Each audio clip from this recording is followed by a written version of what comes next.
रायपुर में छत्तीसगढ़ के पूर्व गृह मंत्री और भाजपा के एंग्री ओल्ड मैन नेता ननकीराम कंवर को पुलिस ने नजरबंद कर लिया है।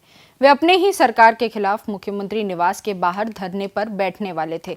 कंवर ने कोरबा कलेक्टर पर गंभीर भ्रष्टाचार के आरोप लगाए हैं और कार्रवाई की मांग की है, लेकिन पुलिस ने उन्हें धरना स्थल तक पहुंचने नहीं दिया। भाजपा के एंग्री ओल्ड मैन नेता ननकीराम कंवर ने कहा है कि यही हाल रहा तो भाजपा को आने वाले विधानसभा चुनाव में 15 से अधिक सीटें नहीं मिलेंगी। खुद बतला तो दिया जी, ननकीराम सरकार बनवा कर देगा। दूसरी बात मैं बोल रहा हूँ ना, आज भी बोलते हैं हमारे गांव से सरकार गई आज, लोग क्या बोलेंगे। और बोलते हैं लोग 14-15 सीट से ज़्यादा इस सरकार में नहीं आई। वो मेरा नाती कैसे 1.5 साल समझते हैं, 1.5 साल की लड़की लड़का नाती बना है, तो नाती का तो ससुर है मुख्यमंत्री। खबरों की खबर में आपका स्वागत है। शनिवार को रायपुर में उस वक्त हंगामा मच गया जब पूर्व गृह मंत्री ननकीराम कंवर मुख्यमंत्री निवास के बाहर धरना देने जा रहे थे। ये सब कुछ ऐसे समय में हो रहा था जब देश के गृह मंत्री अमित शाह छत्तीसगढ़ में हैं। पुलिस ने ननकीराम कंवर को एम्स के पास ही रोक लिया और रायपुर के गहोई भवन में नजरबंद कर दिया।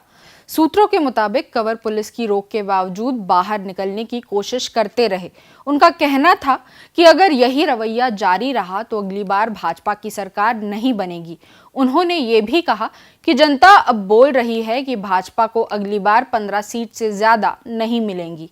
दरअसल कंवर ने कोरबा कलेक्टर अजीत वसंत पर भ्रष्टाचार के गंभीर आरोप लगाए हैं। उन्होंने आरोप लगाया कि कलेक्टर हिटलर शाही तरीके से प्रशासन चला रहे हैं और भ्रष्टाचार के कई मामलों में सीधे तौर पर शामिल हैं, जिनमें 40,000 स्व सहायता समूह की महिलाओं से अरबों की ठगी, मालगांव और रलिया गांव में फर्जी मुआवजे के नाम पर करोड़ों की अनियमितताएं शामिल हैं। ननकीराम कंवर ने राज्य शासन को पत्र लिखकर 4 अक्टूबर तक कार्रवाई की चेतावनी दी थी।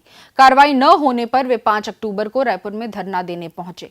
प्रशासन को उन्होंने इसकी लिखित जानकारी भी दी थी, लेकिन शनिवार सुबह जैसे ही वे होटल से निकले, पुलिस ने उन्हें रोक लिया।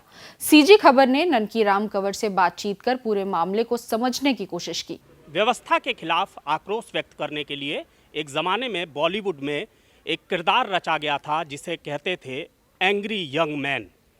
आज मैं आपको एक एंग्री ओल्ड मैन से मिलाना चाहता हूं।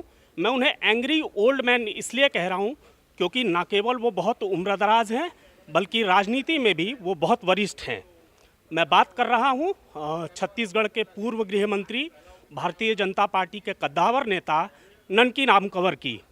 एंग्री ओल्ड मैन उन्हें इसलिए भी कहा जाता है क्योंकि सरकार चाहे विपक्षी दल की हो या अपनी खुद की पार्टी की सरकार हो, ननकीराम कंवर कभी भी अपने सरकार की मुखालफत करने से नहीं चूके।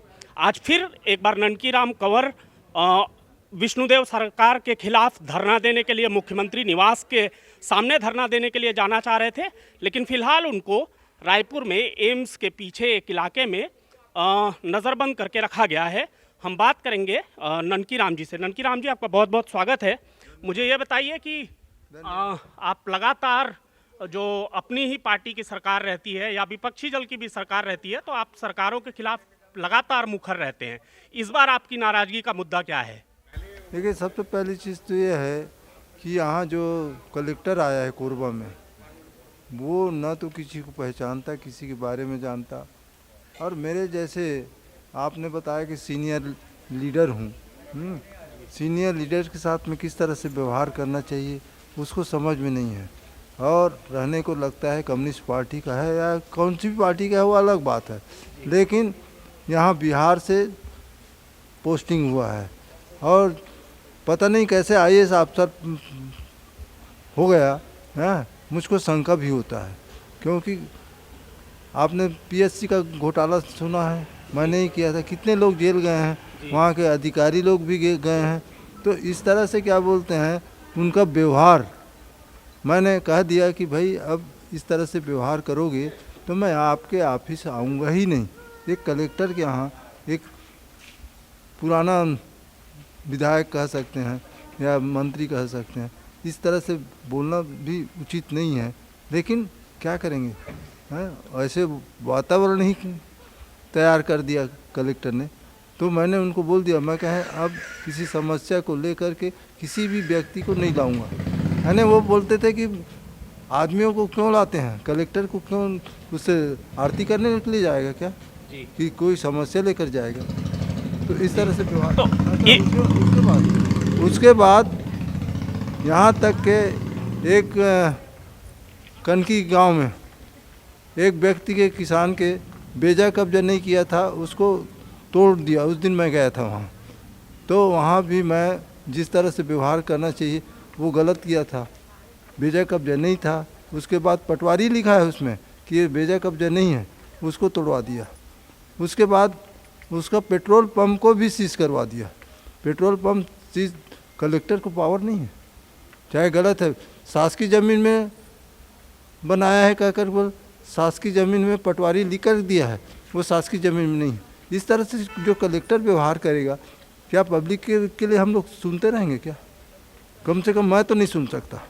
मैं पब्लिक का काम करता हूँ और पब्लिक के लिए ही राजनीति करता हूँ।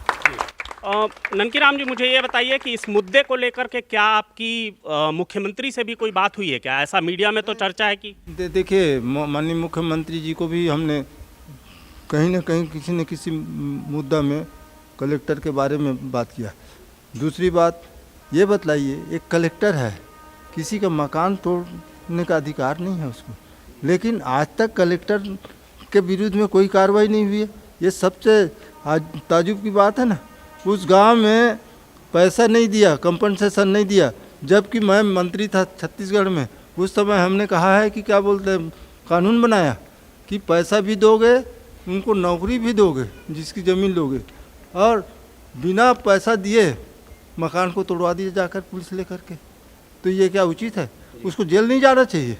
और अगर जेल नहीं जाएगा तो हम कोशिश करेंगे, क्या बोलते हैं, शायद कंप्लेंट करें या किस तरह से कर सकते हैं हम वो करेंगे। मुख्यमंत्री को सीधा सीधा उसको जेल भेजने की कार्रवाई कर देना चाहिए। जी सर, मुझे ये बताइए कि अगर मान लीजिए कि नहीं हटाया जाता है कलेक्टर को, जैसा कि आप लोग मांग कर रहे हैं, तो उस स्थिति में क्या करेंगे? नहीं तो हम तो धरना में बैठे हैं। अब धरना में कितना दिन धरना रहेगा? क्या ले जाएं, जेल में भेज दें पुलिस वाले?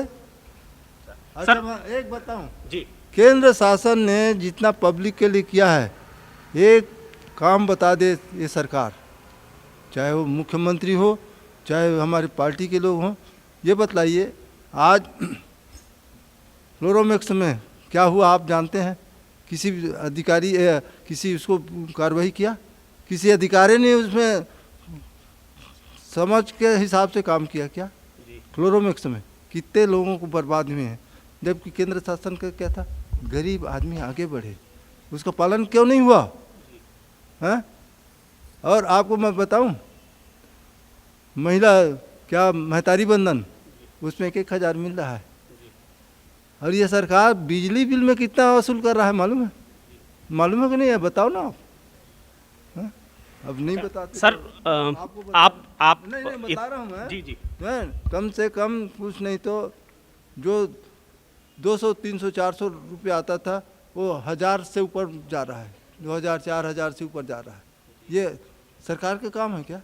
ये तो आप अपनी ही सरकार को घेर रहे हैं, तो अपनी सरकार के लिए विरुद्ध में तो बैठा ही हूँ। आप कम से कम जिसको समझना चाहिए ना, मुख्यमंत्री बना है, मंत्री बने हैं, बड़े बड़े लोग हैं। तो इसको क्या एक तरीके से बगावत एक मिनट, जितने भी हमारे सीनियर मिनिस्टर हैं जिन्होंने अच्छा काम किया होगा कि गलत काम किया, उनको क्यों मिनिस्टर नहीं बनाया? मैं इसी पे मैं लौटना चाह रहा हूँ। आपने दो बातें कही। आपने कहा सर कि सीनियर मिनिस्टर्स को नहीं बनाया गया, ये सवाल मेरे मन में भी था। आप तो बहुत वरिष्ठ नेता हैं बीजेपी के, बहुत 84 साल आपकी उम्र है। तीसरा चौथा नंबर में हूँ अभी। जी, मैंने वरिष्ठतम लोगों में से एक हैं आप।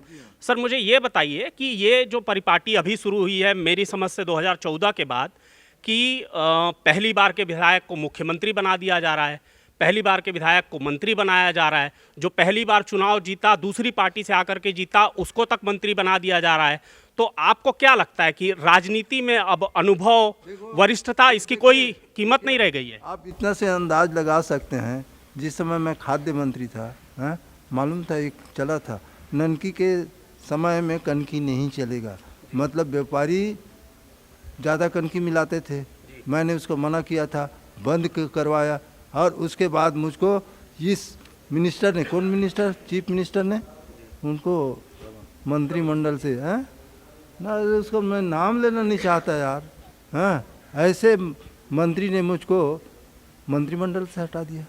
और बताऊं, कोई भी मंत्री आज नहीं हुआ होगा या जो पैदा हुआ है मंत्री बना है, वो क्या बोलते हैं, जो मैं काम किया हूँ वो नहीं किया।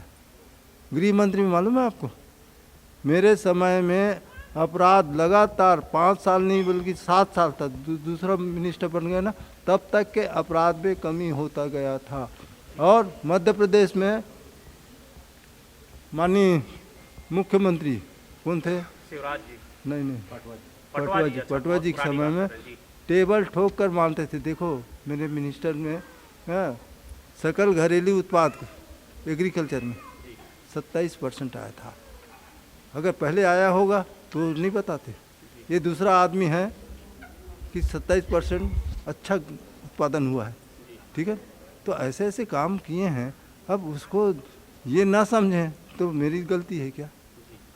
तो सर आप तो कह रहे हैं कि आपकी सरकार ने बिजली का दाम भी बेहताशा बढ़ा दिया और बाकी दूसरे सरकार के कामकाज से भी आप खुश नहीं हैं। आप इतने सीनियर हैं, मैं फिर एक बार दोहरा रहा हूं कि आप बहुत सीनियर हैं, मध्य प्रदेश के ज़माने से आप मंत्री रहते आए हैं। मुझे ये बताइए कि अगर आज की तारीख में, माने आज जो परिस्थितियां हैं और कि आज अगर चुनाव हो जाए तो क्या दिख रहा है कि भारतीय जनता पार्टी की ये जो सरकार है, बोलते हैं ना, सरकार ला करके बताएगा।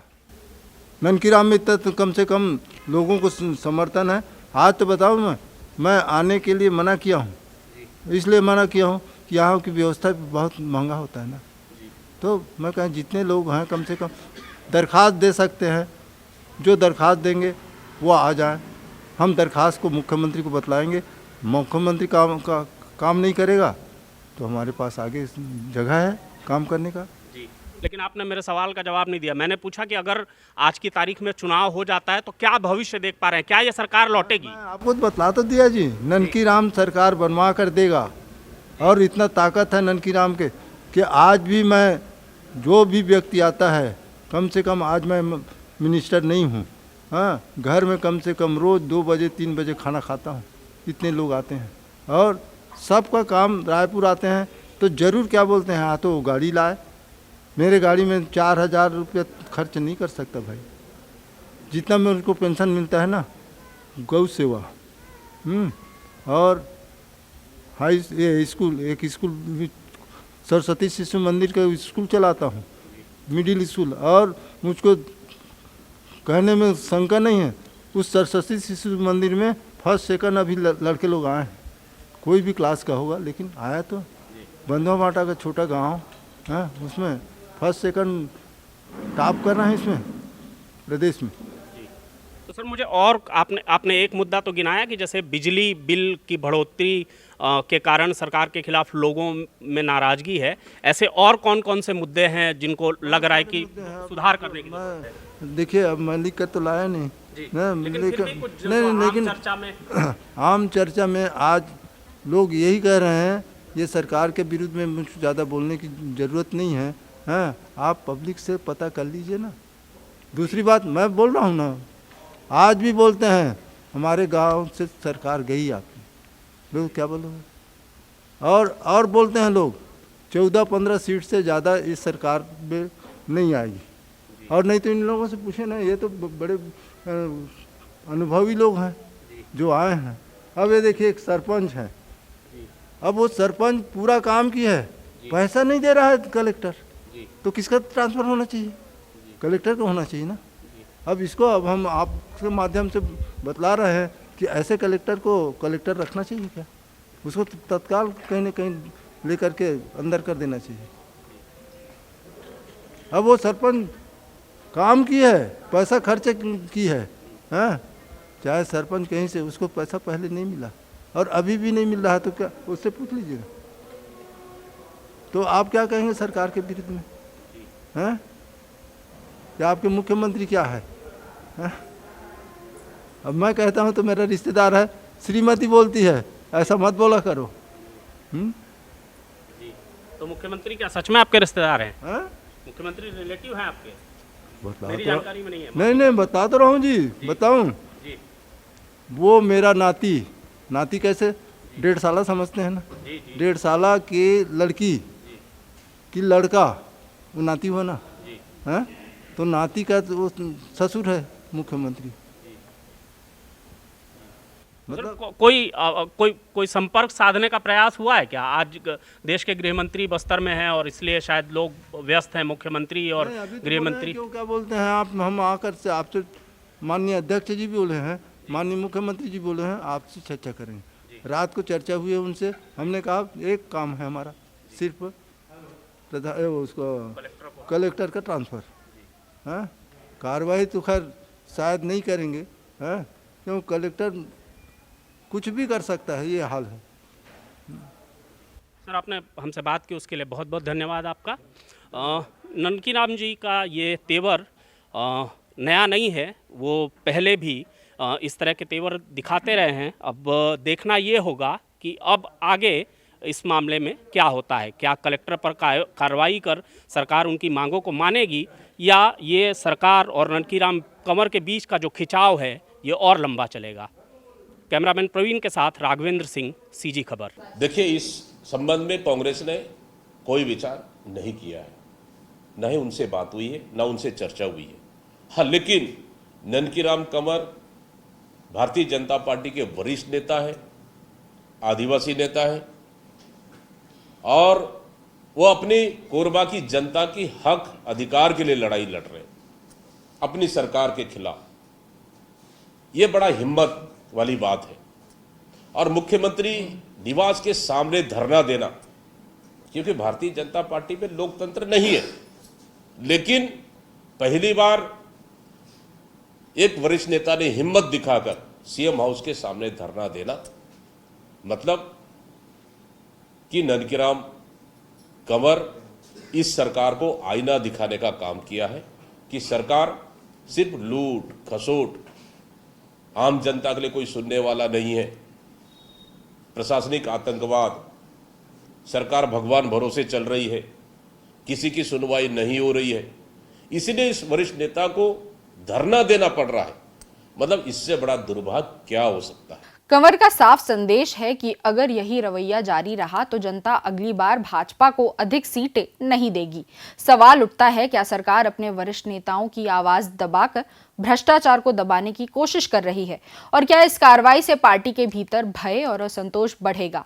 जांच के आदेश जारी कर दिए गए हैं, लेकिन ये साफ है कि ननकी राम कंवर अपने आंदोलन से पीछे नहीं हटेंगे और उनका हर कदम सरकार को मुश्किल में डालने वाला साबित होगा। खबरों की खबर में फिर किसी खबर पर होगी बात।